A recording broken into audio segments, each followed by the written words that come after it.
Bismillahirrahmanirrahim. Assalamualaikum warahmatullahi wabarakatuh.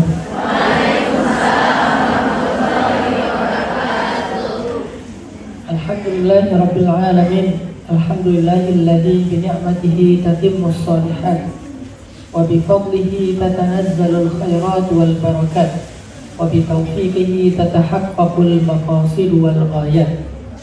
Asyhadu an la ilaha illallah wahdahu la syarika lah wa asyhadu anna sayyidana Muhammadan abduhu wa rasuluhu alladzi la nabiyya ba'dah.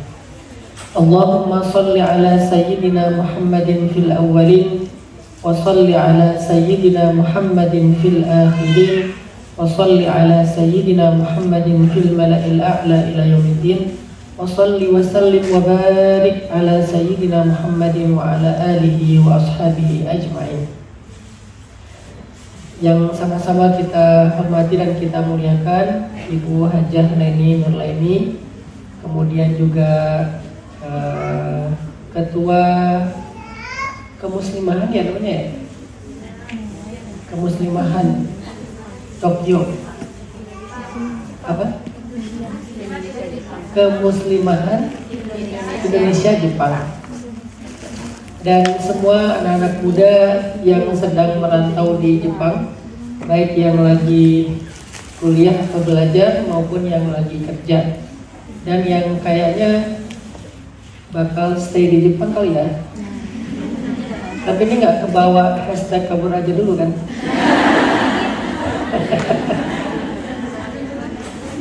Alhamdulillah ini udah yang kesekian kalinya saya ke Jepang, dan rasanya selalu pengen balik ke sini untuk belajar sih, belajar budayanya, belajar habitnya, dan belajar banyak hal. Tapi by the way, Jepang adalah salah satu motivasi dan inspirasi saya yang akhirnya setelah sekian kali saya dibawa jalan-jalan sama Kang Yusuf di Jepang, saya memberanikan diri untuk membuat sekolah di Indonesia SD gratis yang terinspirasi dari beberapa materi pelajaran yang ada di Jepang. Semoga inspirasi-inspirasi yang kita dapat di seluruh dunia itu kita bawa pulang ke Indonesia sebagai sebuah amal solih, sebagai sebuah kontribusi kebangsaan dan kontribusi dakwah kita. Hari ini saya baru dapat judul nih, Allah aku kembali, taubatku belum terlambat kan? Bener kan judulnya? Iya. Kirain judulnya ubur-ubur ikan lele. Belum terlambat le gitu ya.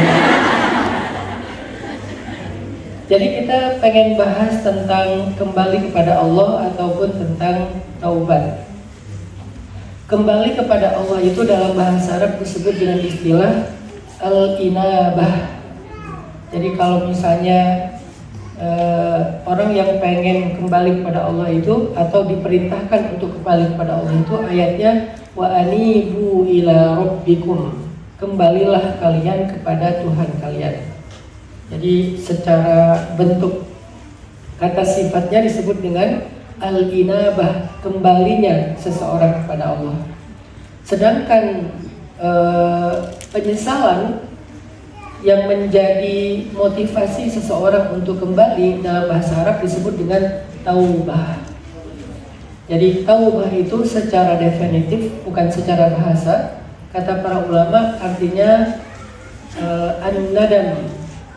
At-taubah hiyan nadam, wan nadam huwat taubah. Taubat itu adalah penyesalan, dan penyesalan itu adalah taubat, kata para ulama. Jadi kalau kita hari ini bicara tentang dua kata, dua diksi, maka kita akan lebih banyak membedah motivasi-motivasi bagaimana caranya kita semangat bertaubat dan semangat berinabah, semangat kembali kepada Allah Subhanahu wa taala. Baik, teman-teman anak-anak muda Tokyo dan sekitarnya yang dirahmati Allah Subhanahu wa taala. Poin pertama yang saya pengen share sama kalian tentang sebuah kenyataan fitrah manusia, bahwa berbuat salah itu adalah fitrah. Tapi ini bukan sebuah validasi ya, atau sebuah legitimasi. terlepas dari itu semuanya, berbuat salah itu adalah sebuah fitrah. Artinya nggak mungkin kita nggak berbuat salah, itu nggak mungkin. Jadi kita menghindar apapun tetap salah. Kita, orang lain, semua orang dalam kehidupan ini yang namanya berbuat salah itu fitrah. Sehingga poin dari kata-kata bahwa berbuat salah itu adalah fitrah, poin pentingnya adalah ya udah biasakanlah diri kita dengan orang-orang yang kadang bersalah kepada kita dalam kehidupan sehari-hari. Karena nggak mungkin kita bergaul dengan manusia lalu tidak menemukan kesalahan pada diri mereka, itu nggak mungkin. Sebagaimana kita juga sesoleh apapun, sehijrah apapun, sebolak-balik apapun kita ke Mekah, bahkan tinggal di Mekah, di Madinah, tapi kita nggak akan pernah terhindar dari yang namanya kesalahan ataupun dosa. Itulah kenapa sebelum Allah Subhanahu wa Ta'ala menurunkan kakek kita Adam alaihissalam ke bumi, padahal kan Adam itu memang diciptakan untuk tinggal di bumi kan. Inni ja'ilun fil ardi khalifah, sesungguhnya aku menjadikan seorang khalifah di muka bumi, kata Allah sebelum menciptakan Adam. Artinya Adam itu memang diciptakan untuk tinggal di muka bumi, sebetulnya bukan tinggal di surga. Kalau melihat dari ayat, kenapa Allah menciptakan Adam? Adam itu memang diciptakan sebagai khalifah, sebagai pemimpin yang akan mengurus bumi. Nah pertanyaannya, bagaimana cara Adam dari surga ke bumi? Kenapa nggak Allah putuskan aja Adam secara baik-baik, misalnya, wahai Adam turunlah kamu ke bumi, sesungguhnya bumi itu pernah dirusak oleh jin, sekarang tugas kamu adalah memperbaikinya, merawatnya, menjaganya, kan bisa gitu ya. Sebagaimana Allah mengutus para malaikat. Gampang Allah mengutus Adam atau para malaikat ke bumi tanpa harus ada adegan drama salah. Kalau kita pakai logika kita dalam membaca sejarah kehidupan Nabi Adam, kenapa Adam diturunkan ke bumi itu dengan sebuah drama pernah melakukan satu kesalahan? Karena Allah Subhanahu wa Ta'ala memang ingin menyampaikan kepada anak cucunya Adam, kita itu memang kayak gitu, memang bersalah, kita itu memang pendosa, kita itu memang gak akan terlepas dari yang namanya kesalahan.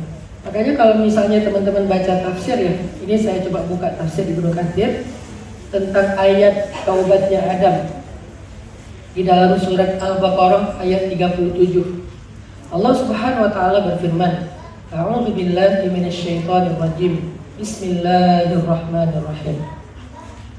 Fatalaqqa Adamu min rabbih kalimatin fataba alaihi innahu huwat tawwabur rahim.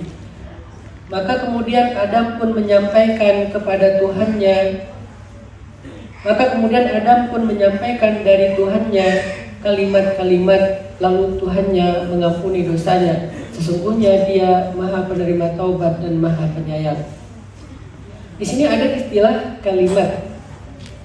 Kalimat ini artinya ucapan. Ternyata sebelum Adam bertaubat, Adam itu ngobrol sama Allah. Ada kalimat yang dia bicarakan dengan Allah. Ada apa ya? Ada pembicaraan lah. Kalimat itu pembicaraan antara Adam dengan Allah. Salah satu pembicaraan Adam dengan Allah kalau kita baca di dalam tafsir, Adam itu bertanya kepada Allah, Ya Rabbi, khati'ati allati akhta'tu syai'un katabtahu alayya qabla an takhluqani aw syai'un ibtada'tuhu min qabli nafsi min qibali nafsi. Ya Allah, kesalahan yang aku lakukan itu apakah ketetapan yang Engkau telah tetapkan kepadaku sebelum Engkau menciptakan aku, atau sesuatu yang aku mengada-ngada dari sisi diriku sendiri? Jadi sebetulnya kesalahan yang aku buat itu memang dari aku pribadi, atau memang Engkau tetapkan aku berbuat salah kayak gitu bahkan sebelum Engkau menciptakan aku, kata Adam. Apa jawaban Allah? Qala bal syai'un katabtuhu 'alaika qabla an akhluqaka. Itulah ketetapan yang telah aku tetapkan atasmu bahkan sebelum aku menciptakan engkau, wahai Adam. Qala, kemudian Adam mengatakan, fakama katabtahu alayya faghfirli, maka sebagaimana engkau telah menetapkan aku berbuat salah ya Allah, maka ampunilah aku. Ini kalimat dialog antara Adam dengan Allah. Sehingga ketika Nabi Adam mengatakan sebagaimana engkau telah menetapkan aku bersalah, maka ampunilah aku, kemudian Allah menerima taubat Adam dan mengampuni dosa Adam. Apa maksud dari kalimat ini? Kalau kita kan kalau ngobrol kayak gini, kira-kira respon kita apa? Misalnya kita nanya ke Allah nih, kalau seandainya bisa, ya Allah, aku berbuat salah itu karena memang takdir atau karena memang inisiatif aku sendiri? Kata Allah, bukan inisiatif kamu, kesalahan kamu itu takdir aku. Kira-kira respon kita gimana? Rata-rata orang kayak kita nih responnya, ya udah kalau gitu bukan salah aku dong, gitu kan? Itu respon kita. Karena kita cenderung mencari pembenaran dan mencari kambing hitam. Itulah bedanya kita dengan Adam. Mencari pembenarannya apa? Oh, berarti aku benar dong, bukan aku yang salah, emang takdirnya yang salah. Akhirnya kambing hitamnya siapa? Takdir. Tapi ternyata ada luar biasa nih responnya. Ini pelajaran buat kita yang jarang dibahas dalam kisah Adam. Sebagaimana engkau telah mentakdirkan atau menetapkan aku berbuat salah, maka ampunkanlah aku. Artinya apa? Bahwa Allah pasti mengampuni dosa kita, karena dosa kita itu adalah ketetapan Allah. Ngerti gak? Karena Allah yang menetapkan kita berbuat dosa, gak mungkin Allah gak mengampuni kita. Gak mungkin Allah gak mengampuni kita. Tugas kita cuma satu, minta ampun doang. Dan minta ampun pada Allah itu gak ribet. Gak kayak kita minta maaf sama seseorang yang dianggurin chat kita berhari-hari, berbulan-bulan, tetap contreng abu.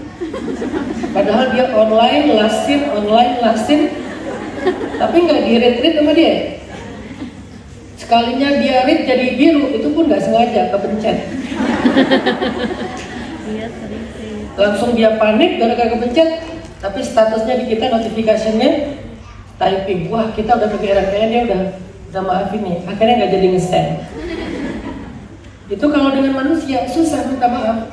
Kalau sama Allah sekedar mengatakan astaghfirullahaladzim, satu kata doang, astaghfirullah, atau mau ditambah astaghfirullahaladzim, segitu aja, maka Allah mengampuni semua dosa-dosa kita. Dan itu pasti janji Allah, karena dia Tawwabun Ghaffarun Ghafurun Rahim. Kenapa kok pasti? Karena kita berdosa adalah ketetapan Allah, maka diampuni adalah sebuah janji Allah. Ini jangan dibawa ke sebuah validasi berbuat dosa ya. Kenapa berbuat dosa? Ketetapan Allah. Kok kamu jahat banget sama aku? Itu ketetapan Allah loh, bukan ketetapan aku. Bukan kesana arahnya. Ini kita lagi bicara hakikat ya. Karena dalam agama itu ada dua dimensi untuk bicara agama. Ada dimensi hakikat, ada dimensi syariat. Kalau ngomongin syariat itu ngomongin sebab akibat. Kalau kita berbuat salah, maka ada konsekuensinya. Kalau kita menyakiti orang lain, maka ada hukumnya. Tapi kalau bicara hakikat, itu bicara tentang penerimaan, bicara tentang lapang dada, bicara tentang belief, bicara tentang faith, bicara tentang hal-hal yang sifatnya ruhaniyah. Kalau syariat, jasadiyah. Kalau hakikat, ruhaniyah, tentang mental. Jadi kalau kita bicara mental health dalam konteks Islam, itu bicaranya ilmu hakikat. Kalau kalian pengen dapat mental health, kesehatan mental, atau mengobati mental problem kalian, mental illness kalian, atau segala hal yang bersifat mental issue, maka kita bicaranya ilmu hakikat, tentang ruhaniyah. Tapi kalau bicara tentang urusan kita dengan manusia dalam hablum minan nas, itu bicaranya syariat atau jasadiyah, sebab akibat. Jadi enggak karena hakikat maka hukum itu diabaikan, enggak juga. Hukum tetap berjalan. Makanya Nabi Adam diturunkan ke bumi. Walaupun sebetulnya secara hakikat kesalahan Nabi Adam itu adalah ketetapan Allah. Kenapa kita bicara tentang hakikat? Bukan untuk mengotak-atik atau untuk mengintervensi syariat, bukan. Ngerti nggak bicara hakikat yang mengintervensi syariat? Kan kalau kita, maaf ya, ada koruptor harus dihukum kan? Lalu nanti dia pakai bahasa hakikat untuk memvalidasi dan melegitimasi kesalahannya. Saya kan korupsi karena ketetapan Allah. Nah ini berarti mengintervensi syariat dengan hakikat, nggak nyambung.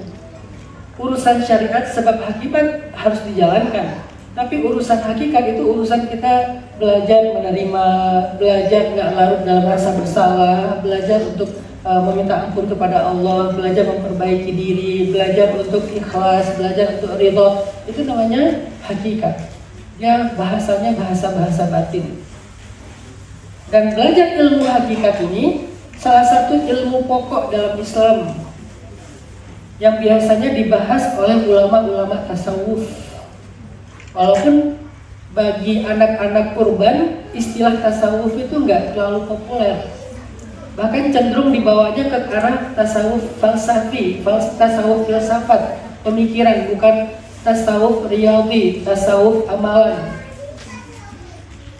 Jadi kalau kita bahas tentang ilmu hakikat, ruhaniyah, itu sama pentingnya dengan bahas ilmu syariat. Ilmu syariat itu apa? Halal, haram, ini boleh, ini nggak boleh. Itu ilmu syariat. Biasanya ustadz-ustadz fikih yang bahas ilmu syariat. Tapi kalau ilmu hakikat biasanya ustadz-ustadz yang tasawuf yang bahas ilmu hakikat. Dan sejak dulu, sejak saya pulang dari Mesir, pembahasan saya itu ada di ruang hakikat. Saya jarang berfatwa. Kalau ada yang nanya ke saya tentang fatwa sesuatu, saya bilang tanya aja kepada yang ahli, karena saya bukan expert di bidang fatwa, tapi saya concern di bidang hakikat atau ilmu ruhaniyah. Makanya ketika anak muda lagi rame-ramenya isu mental, itu nyambung banget dengan materi-materi saya, sehingga saya dengan mudah untuk bisa menotis hal-hal yang berkaitan dengan mental issue yang ada di dalam Al-Quran atau ada di dalam Islam. Gampang di highlight karena memang pembahasan hakikat. Jadi poin pertama yang saya pengen share ke kalian teman-teman, bahwa berbuat salah itu adalah fitrah. Nabi Adam ketika beliau berbuat salah, sebelum beliau bertaubat, beliau sempat nanya kepada Allah, ya Allah, apakah kesalahan saya ini adalah ketetapanmu atas saya, atau kesalahan saya ini adalah sebuah inisiatif saya? Kemudian Allah menjawab, sesungguhnya kesalahan kamu itu adalah ketetapanku atasmu. Lalu Adam menjawab lagi dengan kalimat, ya Allah, sebagaimana engkau menetapkan aku berbuat salah, maka ampunkanlah aku. Ini bukan nyalahin Allah, tapi meminta meminta kebaikan Allah dengan menerima ketetapannya. Jadi bukan nyalahin Allah, lebih tepatnya meminta kebaikan Allah dengan menerima ketetapannya. Karena nggak bisa kita meminta sesuatu kepada Allah tapi menolak ketetapannya. Jadi kayak kita misalnya mau meminta sesuatu itu kita harus menerima dulu apa yang menjadi harapan dia atau keinginan dia atau perintah dia. Kalau dia atasan kita, dia suruh kita sesuatu, kemudian kita, oh iya boleh nggak saya gini. Jadi ada kayak semacam tawar menawar ya. Ketika kita menerima sebuah perintah atau kita menerima sebuah job desk, SOP, sebuah keputusan, kita juga berharap ada kebaikan yang kita dapatkan. Nah itu adalah sebuah tawar menawar yang walaupun dengan Allah bahasanya bukan tawar menawar, tapi lebih kayak harapan seorang hamba dalam penerimaannya terhadap ketetapan Allah. Jadi jangan sampai kita ke Allah itu nolak segala ketetapannya, protes, mempertanyakan, tapi pengennya banyak, doanya itu macam-macam. Berarti dia seorang hamba yang tidak berserah kepada Allah. Makanya Adam mengatakan, sebagaimana engkau menetapkan aku bersalah, artinya aku terima ditetapkan sebagai seorang pendosa, sebagai seorang yang bersalah. Aku terima kalau engkau menjadikan aku seorang yang melakukan kesalahan. Aku terima ya Allah, maka ampunilah aku. Ini ada hal yang luar biasa di sini, yang kata para ulama disebut dengan istilah iktiraf. Iktiraf itu sebuah pengakuan dosa atau sebuah kondisi di mana kita berdamai dengan kesalahan. Karena hari ini salah satu di antara mental problem itu adalah ketika kita tidak bisa berdamai dengan kesalahan kita di masa lalu. Akhirnya kita terjebak di dalam marah, terjebak di dalam trauma, terjebak di dalam angan-angan. Lau anni fa'altu kada wa kada, coba kalau waktu itu aku begini, coba kalau waktu itu aku begitu. Kita terjebak di dalam rasa bersalah di masa lalu berangan-angan untuk merubahnya. Berarti kita tidak iktiraf, tidak berdamai dengan kesalahan itu. Sedangkan kalau kita nggak bisa berdamai dengan kesalahan kita dan tidak bisa berdamai dengan kesalahan orang lain, hidup kita tuh susah. Kenapa susah? Karena kita akan terlalu perfeksionis, kita akan terlalu idealis, kita akan terlalu di awam-awam, bahkan kita terjebak tadi di dalam andai-andai dan angan-angan. Makanya penting belajar iktiraf, belajar mengakui kesalahan, belajar menerima kesalahan, belajar memaafkan, belajar berdamai. Itu tuh penting untuk mental health, untuk kesehatan mental. Dan itu dibahas dalam literasi Islam tentang taubat dalam perspektif hakikat. Kalau literasi Islam tentang kesalahan dalam perspektif syariat, berarti tentang hukum-hukum. Kalau salahnya begini, nanti kifarat dosanya begini. Kalau salahnya begini, berarti nanti qadanya begini. Kan itu hukum-hukum ya. Salah dalam misalnya puasa, yang sengaja naon air pas lagi wudhu di bulan puasa misalnya, benar apa salah? Salah. Konsekuensi hukumnya apa? Berarti dia harus mengqadha puasanya. Yang terlanjur gibah di bulan puasa, salah apa benar? Salah. Apa hukum puasanya? Kan ada konsekuensi kan? Apalagi yang punya gibah klub,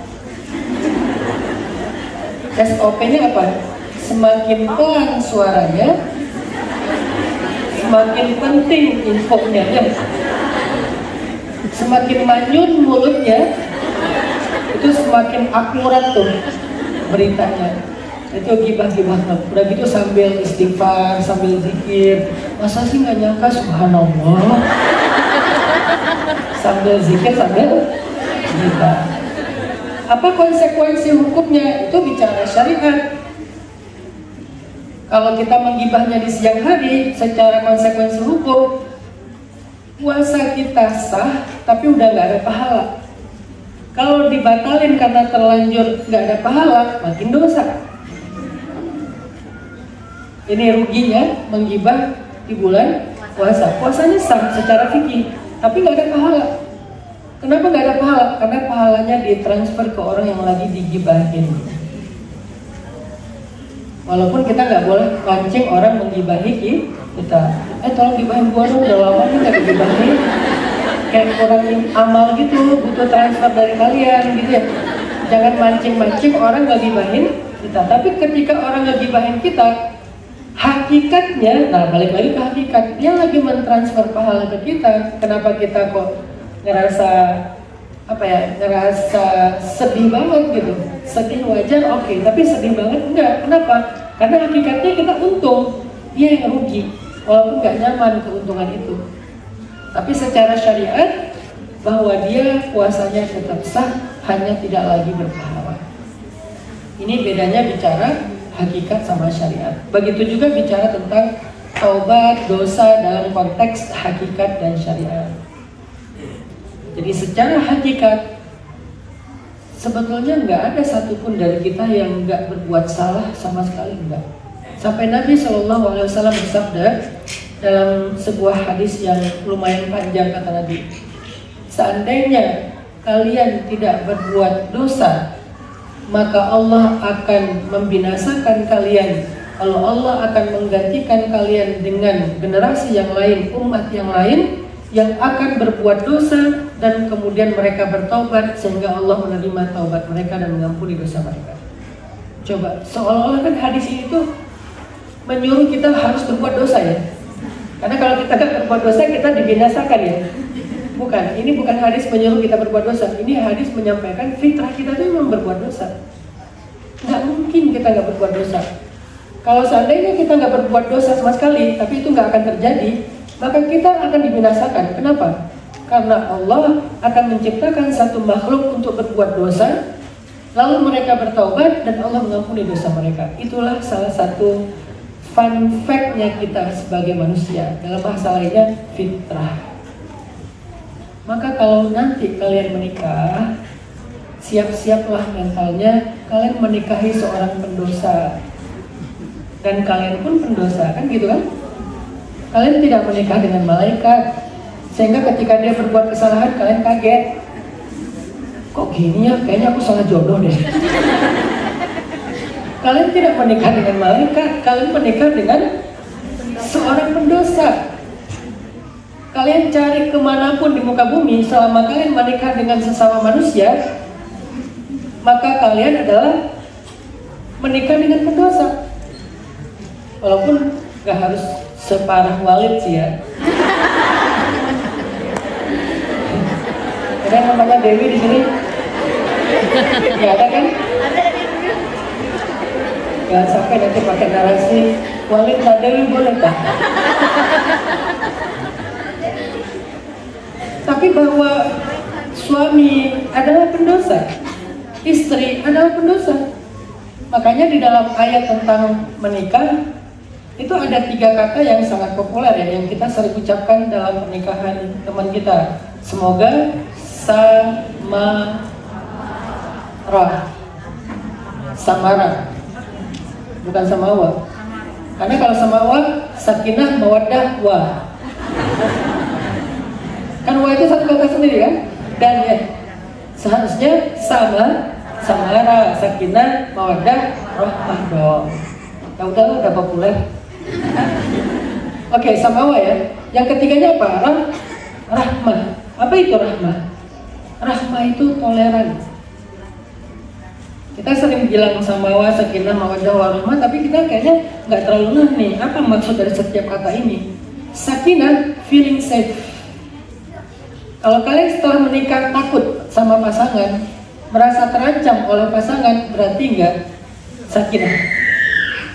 Mawaddah, merasa dicintai, diprioritaskan, disayang, diperhatikan, baik laki-laki maupun perempuan, hak-haknya, itu namanya mawaddah. Dan yang ketiga, rahmah. Rahmah itu dimaafkan kalau dia salah, ditolerir kalau dia melakukan sebuah kekeliruan.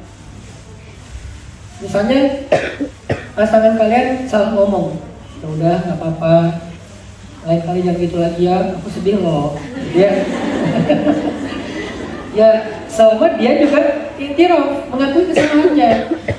Sebagaimana Adam nggak mendebat Allah, cuma nanya apakah ini ketetapan engkau atau kesalahan dari aku. Kata Allah, ketetapan aku. Ya Allah, sebagaimana engkau menetapkan aku bersalah, aku terima, maka ampunilah aku, maafkanlah kesalahan aku. Jadi kan dia mengakui kalau dia bersalah dan dia menerima ketetapan Allah. Sebaik itu Nabi Adam. Jadi jangan sampai kita kayak nuduh Adam, gara-gara Nabi Adam nih kita jadi banyak dosa sampai sekarang. Enggak, memang kita itu ditetapkan kayak gitu. Selama kita iktiraf, mau menerima, mau mengakui, mau menyadari kesalahan kita. Sedangkan pasangan kita mau rahmah, mau juga menerima dengan cara memberi kesempatan. Enggak sekali salah cerai, 2 hari menikah cerai, salah dikit tinggalin, enggak gitu. Itu tuh kayaknya gaya-gaya love bombing deh, yang ngasih perhatian segala macam habis-habisan sampai bintang, planet, galaksi, black hole semuanya masuk dalam kata-katanya. Aku nggak bisa hidup tanpa kamu. Kamu orang terbaik yang pernah aku temui selama ini. Wah, bla bla bla. Ujung-ujungnya dingin, ya. Tiba-tiba dingin, tiba-tiba menghilang, raib ditelan bumi. Itu gaya-gaya love bombing sih. Tapi kalau dalam kehidupan normalnya kita sebagai insan yang punya kelebihan dan kekurangan, harusnya ketika kita menikah, kita tuh punya mindset, punya belief, punya mental, saya menikahi seorang pendosa dan saya pun seorang pendosa. Saya akan belajar untuk berdamai kalau dia melakukan kesalahan, apalagi di awal-awal pernikahan, di mana mereka masih belajar beradaptasi. Itu hal yang wajar. Begitu juga saat kalian bergaul dalam sebuah geng, dalam sebuah komunitas, dalam sebuah grup WA, dalam sebuah lingkungan, kalian tuh ada di tengah-tengah para pendosa dan kalian pun pendosa sama seperti mereka. Maka belajarlah berdamai kalau ternyata orang-orang yang kita temui itu yang ini ada salah, yang ini ada salah, yang ini semuanya ada salah. Mau cari sempurna nggak ada setelah Rasulullah. Cuma Rasulullah SAW yang nggak pernah berbuat dosa, tapi pernah melakukan kesalahan. Itu pun masih pernah melakukan kesalahan secara nggak sengaja, bukan dosa, tapi kalau dosa dia maksum, terpelihara dari dosa. Tapi kalau keliru, ya bahkan beberapa kali keliru dalam memutuskan tawanan perang di surat Al-Anfal ada, keliru dalam mendamaikan istrinya yang cemburu dengan mengharamkan madu ada di surat At-Tahrim, ya. Keliru dalam menceraikan istrinya ada di dalam surat At-Tolak, terus gak jadi cerai dirujuk lagi ada. Artinya Nabi pernah beberapa kali keliru, walaupun beliau tidak berbuat maksiat, tidak berbuat dosa, beliau maksum dari maksiat, maksum dari dosa. Tapi keliru ya, kenapa? Keliru ketika sholat lupa rakaatnya sehingga akhirnya ditambah, supaya apa? Supaya kalau kita melakukan kesalahan yang sama, kita punya contoh untuk memperbaikinya. Oh, kalau lupa dalam rakaat berarti tambah 1 rakaat. Ambil rakaat yang paling sedikit, jangan kayak kita ngambil yang paling banyak. Ini rakaat berapa ya? 2 apa 3 ya? Kayaknya 4 deh. Padahal sholat subuh. Saking gak khusyuknya sholat kan. Jadi teman-teman yang dirahmati Allah SWT, poin pertama, ternyata memang kita itu diciptakan itu sebagai pendosa. Itulah fitrah kita. Itulah fitrah kita. Sehingga untuk diri kita sendiri belajar berdamai dengan kesalahan kita di masa lalu untuk bisa memperbaikinya. Jangan hanya fokus dengan rasa marah, fokus dengan penyesalan, fokus dengan jangan sampai terjebak dengan rasa marah, terjebak dengan penyesalan, terjebak dengan andai-andai, tapi coba fokus untuk memperbaiki dan menebus kesalahan itu. Kata Nabi, semua anak cucu Adam itu khotok, pendosa, dan sebaik-baik pendosa itu tawwab yang memperbaikinya. Jadi semua kita berdosa, gak ada yang gak berbuat dosa. Untuk diri kita sendiri, maka tugas kita ketika terlanjur berbuat kesalahan, iktiraf dan taubat. Akui itu, lalu perbaiki. Kalau untuk orang lain, tugas kita adalah untuk memaafkannya dan mengingatkannya, atau dibalik, mengingatkannya dan memaafkannya. Wa tawassaw bil haqq wa tawassaw bis sabr. Wal ya'fu wal yasfahu. Kasih dia nasihat mana yang salah, kemudian wal ya'fu wal yasfahu. Maafkan dan berlapang dada. Kenapa? Karena kita dan dia sama-sama manusia dan semua kita fitrahnya sama, sama-sama pendosa. Ini poin pertama. Poin yang kedua, apakah taubat itu ada ada kadaluarsanya, ada expirednya, sehingga kita ngerasa udah terlambat bertaubat. Nanti teman-teman bisa cek ya firman Allah di dalam Al-Quran, surat Az-Zumar, surat 39 ayat 53. Allah Subhanahu wa taala berfirman, Bismillahirrahmanirrahim. Qul ya ibadiyalladzina asrafu ala anfusihim la taqnatu min rahmatillah. Innallaha yaghfiru adh-dhunuba jami'an. Innahu huwal ghafurur rahim. Wa anibu ila rabbikum wa aslimu lahu min qabli an ya'tiyakumul 'adzab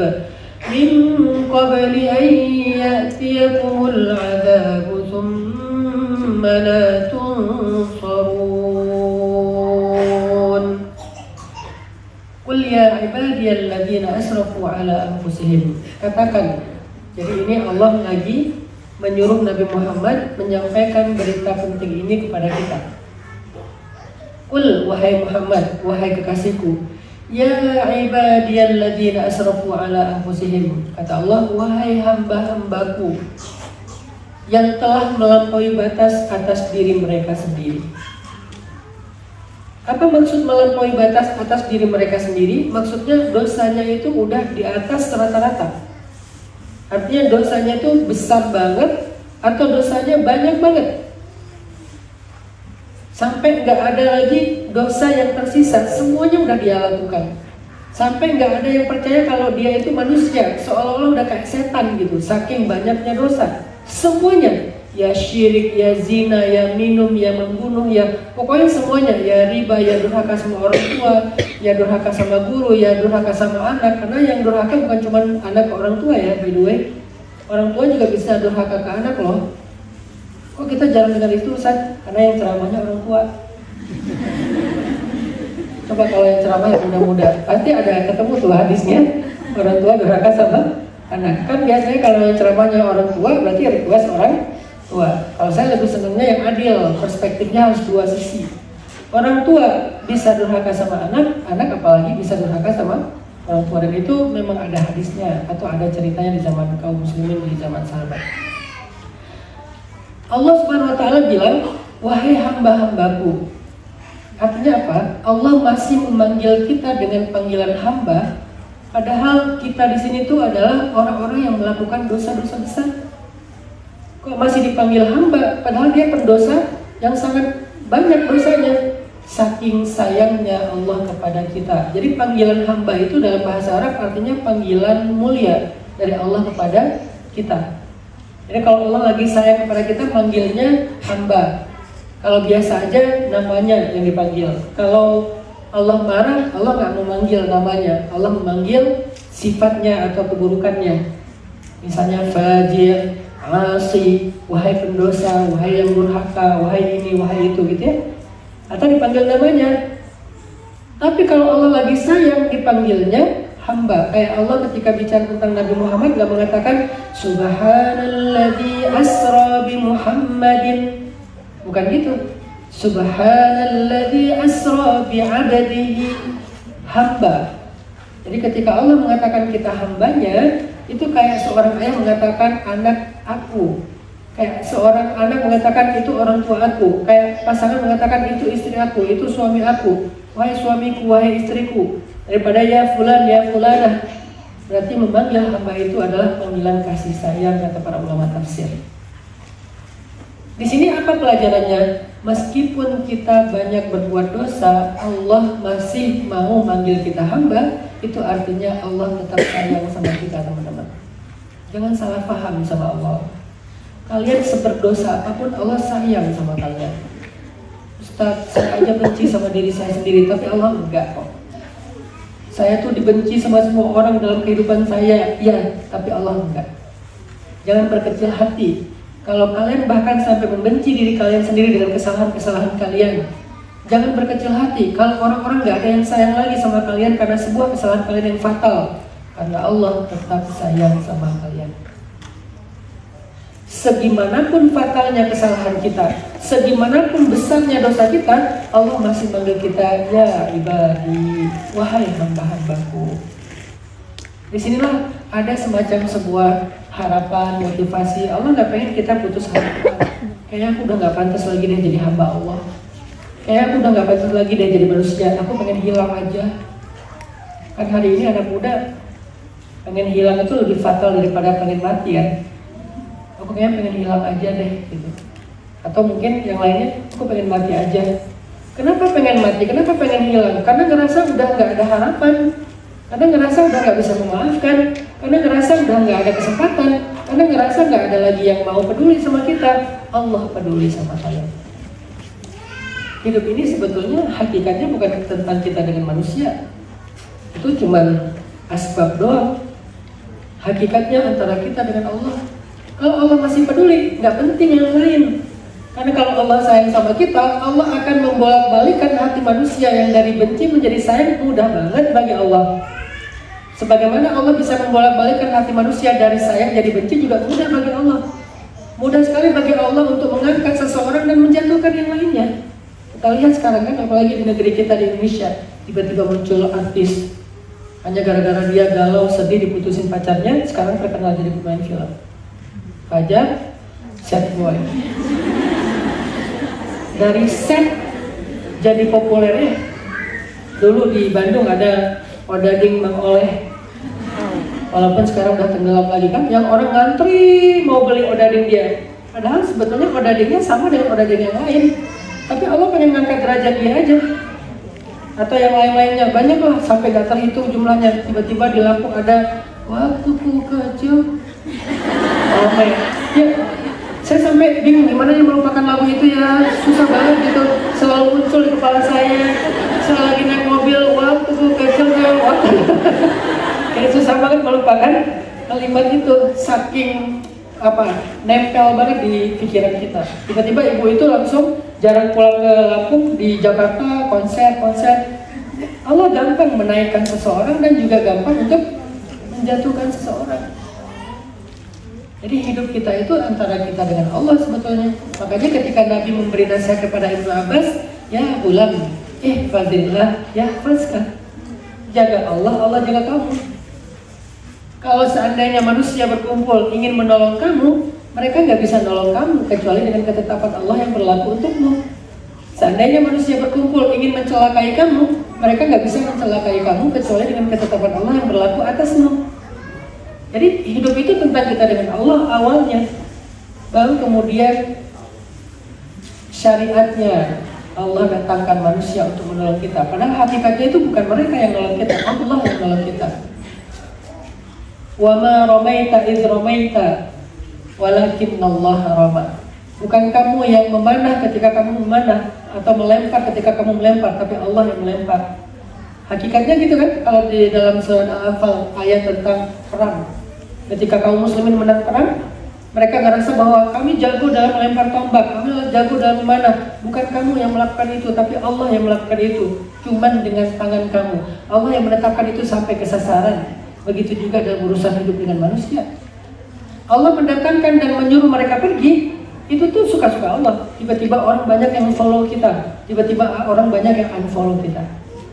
Banyak terjadi kan? Bisa jadi ada seorang artis yang dulunya dielu-elukan, tiba-tiba dia unfollow berjamaah, isinya hater semua. Bisa, ada yang kayak gitu. Ustadz juga kayak gitu, dan saya juga pernah kayak gitu. Saya hitung-hitung saya viral 6 bulan sekali deh. Kayak siklus gitu viralnya. Terakhir viral itu kan gara-gara cadar kan. Saya sampai dipanggil sama Polda Metro. Tapi pas sampai di sana BAP segala macam, beres BAP malah mereka curhat. Jadi malah saya jadi konsultan gitu. Ustaz kalau gini gimana loh? Saya bukannya mau di BAP ini, saya bilang udah selesai edisi BAP-nya. Kenapa? Ya mungkin memang udah itu ya, ujiannya datang secara siklus gitu. Jadi 6 bulan sekali, viral 6 bulan sekali, ada aja. Dan itu suka-suka Allah. Kadang-kadang kita kayak ngerasa lagi jatuh, padahal Allah ingin mengangkat kita setinggi-tingginya. Ketika kita lagi dihujat, tiba-tiba Allah justru mau mengangkat kita lebih mulia daripada sebelumnya. Jadi hidup ini antara kita dengan Allah. Sehingga kalau misalnya kita berbuat dosa, kita tanya dulu nih, Allah masih lihat saya enggak? Allah masih nunggu saya enggak? Allah masih membukakan pintu untuk saya enggak? Ketika semua menutup pintunya dari saya, semuanya meninggalkan saya. Ternyata enggak. Allah masih ternyata ya Allah masih menunggu kita, meminta membuka pintu taubat untuk kita dan memandang kita dengan kasih sayangnya. Masih teman-teman. Jangan berkecil hati. Maka kalau kita udah tahu Allah itu nunggu kita, datanglah. Karena kita ngapain mendatangi seseorang yang gak pernah menunggu kita? Mendatangi mantan. Udah tahu mantan gak nunggu kita, tahu dari mana? Kan kita masih suka stalking pakai akun kedua ya. Udah tahu dia gak nungguin kita, ngapain kalian nungguin dia? Kan gitu kan? Allah tuh nungguin kalian. Ketika kita berbuat dosa di siang hari, kata Nabi, Allah menunggu kita di malam hari. Ketika kita berbuat dosa di malam hari, Allah menunggu kita di siang hari. Terus siang dan malam Allah menunggu kita. Berapa lama? Sampai matahari terbit di barat, sampai roh kita dicabut sampai di tenggorokan. Baru ditutup semua penantian dan kasih sayang itu.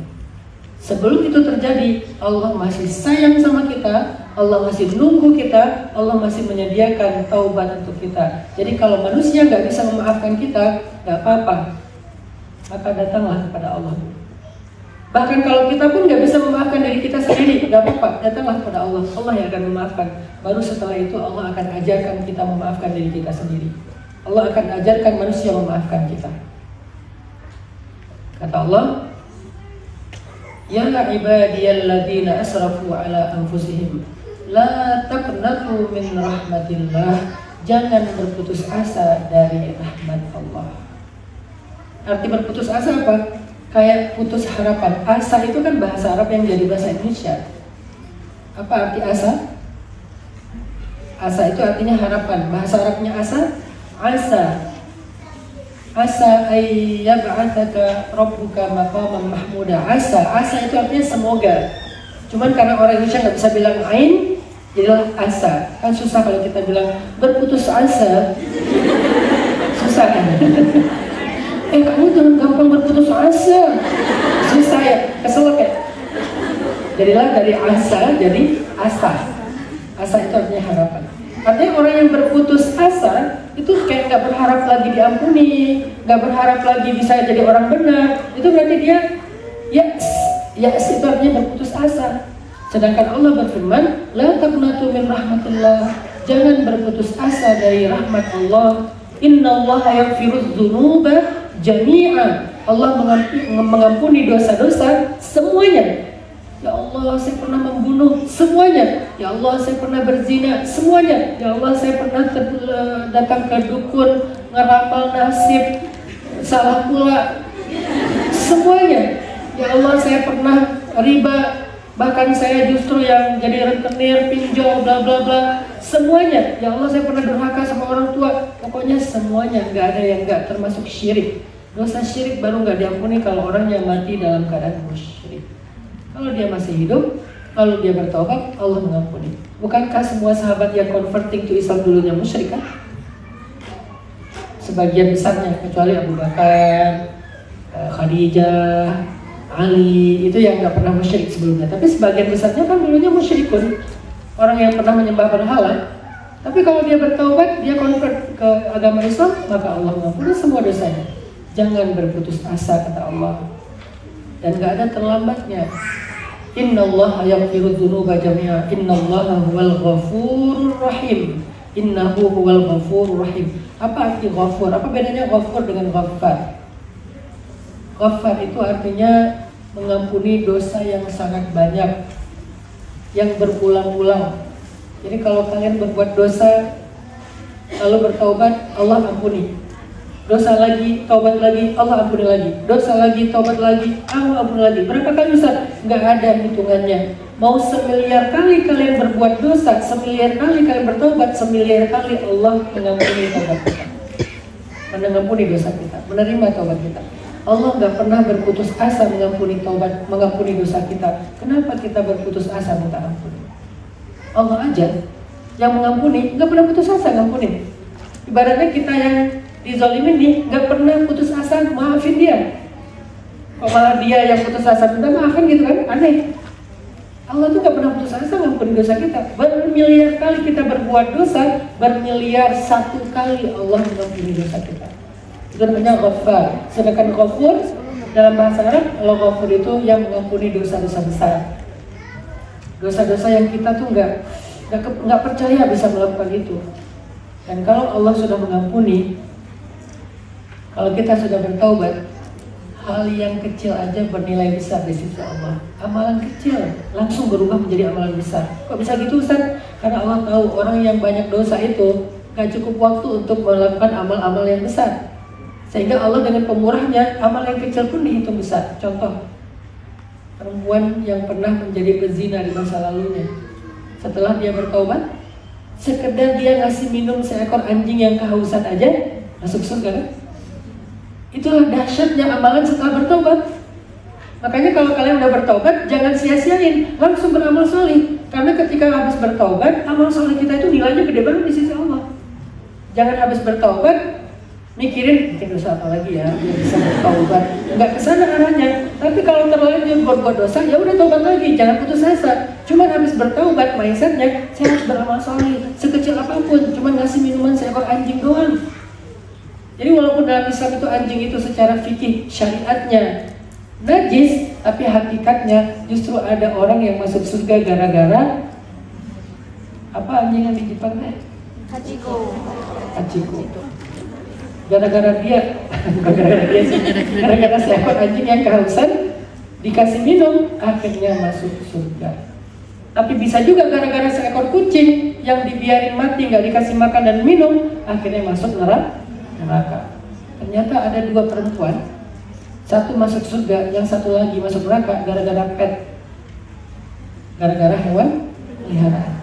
Yang satu anjing, yang satu kucing. Uniknya bukan kucing yang memasukkan ke surga, bukan anjing yang memasukkan ke neraka. Inilah luar biasanya betapa amalan kecil sederhana yang kita remehkan kalau udah bertobat itu menjadi amalan yang istimewa. Jadi kalian bertobat, ngaji kayak gini, pahalanya lebih gede daripada orang yang ngaji pada umumnya. Kenapa? Karena orang yang memperbaiki diri itu Allah suka sama mereka. Innallaha yuhibbut tawwabin wa yuhibbul mutatahhirin. Allah mencintai orang yang bertaubat dan mencintai orang yang memperbaiki diri atau membersihkan diri. Allah cinta sama kita, teman-teman.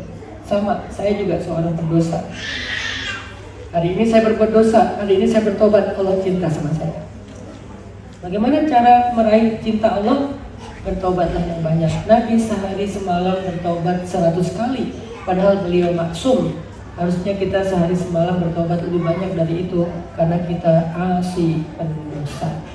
Semoga ini menjadi semangat buat kita untuk menotis dua poin tadi. Yang pertama, dosa dan kesalahan itu fitrah.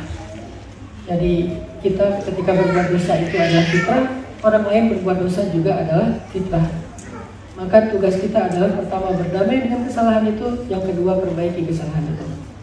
Berdamai, perbaiki. Jangan sampai ketika ada orang berbuat salah, kita nggak mau berdamai dan memaafkan. Jangan sampai ketika kita berbuat salah, kita nggak mau memperbaiki. Berdamai dan perbaiki. Dan yang kedua, taubat itu adalah amal yang paling disukai Allah dari hambanya. Bisa dibilang amal soleh pertama yang dilakukan Adam itu adalah bukan yang pertama, yang kedua. Amal soleh pertama yang dilakukan Adam apa? Menuntut ilmu. Wa 'allama Adamal asma'a kullaha. Allah mengajarkan ilmu kepada Adam. Jadi amal soleh pertama Adam itu menuntut ilmu. Amal soleh kedua Adam taubat.